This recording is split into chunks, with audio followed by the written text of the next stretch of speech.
naweza nikashindwa kukuelezea the whole process ya kushoot video au kuandaa movie au kuandaa documentary lakini hii process ya kuandaa hivi vitu vyote inategemea na location, na sometimes kutafuta location inabidi utembee, yani uzurule kweli kweli ili uhakikisha unapata exactly ile location ambayo wewe ulikuwa unaitegemea au unaitaka. So hapa natafuta location fulani hivi ambayo naweza nikashoot either movie fulani ya kutisha hivi ama movie fulani ya mapigano hivi, naangalia tu location mbalimbali. So sio process rahisi, lakini ni process fulani hivi ambayo sometime inakuwa tu inabidi uizoee. Umeona bwana, nipo kwenye misitu huku kama unavyoona, lakini fresh, tunaendelea kupambana.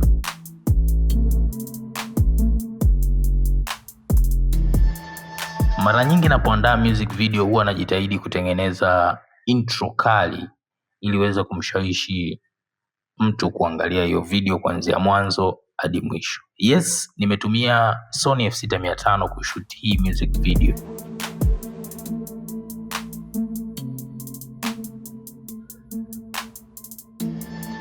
Unapofika location ni muhimu sana kukagua angles mbalimbali ili uweze kupata picha nzuri.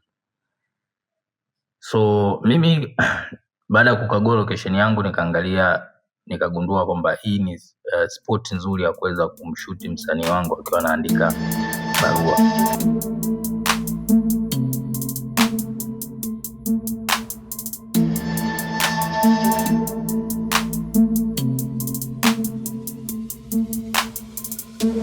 So baada ya kushoot shots za ndani, sasa tuendelea kushoot storyline yetu, lakini tukashoot shots za nje. Jua lilikuwa kali sana, so nikawa sioni vizuri focus, ikabidi ni switch kutoka main focus kwenda kwenye auto focus. Uzuri wa Sony FX hizi Sony F6 series, auto focus yake iko vizuri sana, kwa hiyo nikawa nimeweka auto focus ili niweze kucapture focus vizuri.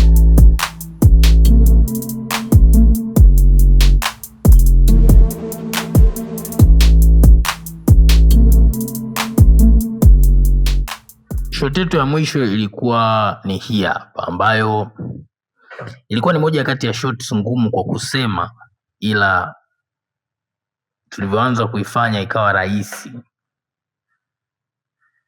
Nitakuonyesha matokeo yake mwisho wa video. Kupata hii atmosphere ya mvua tulitumia mfuko.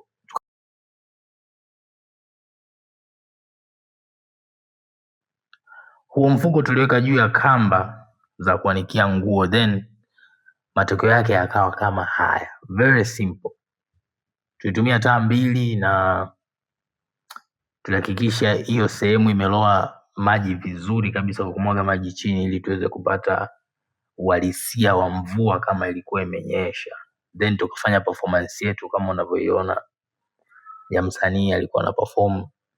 Ili kupata radi tukaweka flashes ambayo ilikuwa ni 3 ya kawaida, tukaweka flashes pembeni kule kupata ile muonekano wa radi.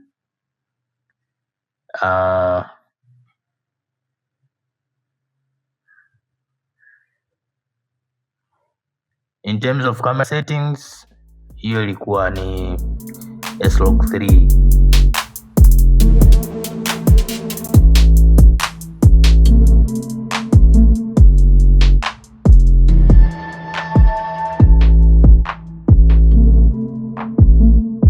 So make sure unanifollow, alafu una subscribe kama unaangalia hii video kwenye YouTube, kwa sababu kama uko kwenye Instagram wewe ni follow tu hapo, content kama hizi zitakuwa nyingi sana na zinakuja kwa wingi sana.